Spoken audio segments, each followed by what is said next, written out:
नमस्ते एकेडमी में आप सबों का स्वागत है। तो इस वीडियो में हम जानेंगे कि सतत विकास लक्ष्य क्या होते हैं, सस्टेनेबल डेवलपमेंट गोल्स जिसे इंग्लिश में कहते हैं। हमने पिछले वीडियो में बताया था, अगर आपने नहीं देखा तो डिस्क्रिप्शन में जाकर के उसका लिंक दिया हुआ है, देख लीजिए कि सतत विकास क्या है। तो सतत विकास क्या है? तो सतत विकास 1987 में ब्रुंडलैंड कमीशन यानी कि यूनाइटेड नेशन का जो एक कमीशन अपॉइंट किया गया था, उसके द्वारा रिपोर्ट में पहली बार सतत विकास की अवधारणा निकाली गई थी।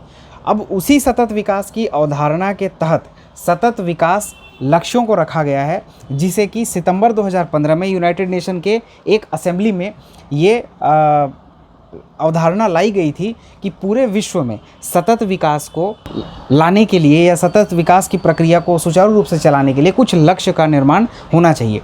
इसीलिए 1 जनवरी 2016 से इसका प्रारंभ होता है और 17 सतत विकास लक्ष्य, जिसको कि शॉर्ट में SDG भी कह सकते हैं, 17 SDGs का निर्माण होता है और उनको कब से लागू किया जाता है? 1 जनवरी 2016 से। स्क्रीन पर आप 17 सस्टेनेबल डेवलपमेंट गोल्स की लिस्ट देख पा रहे होंगे।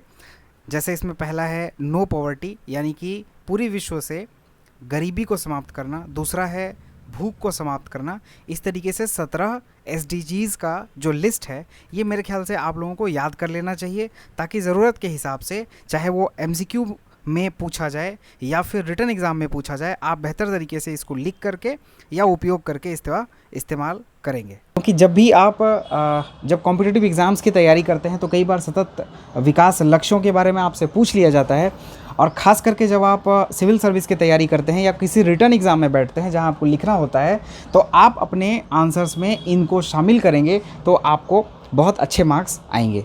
नमस्ते एकेडमी के साथ जुड़े रहने के लिए धन्यवाद।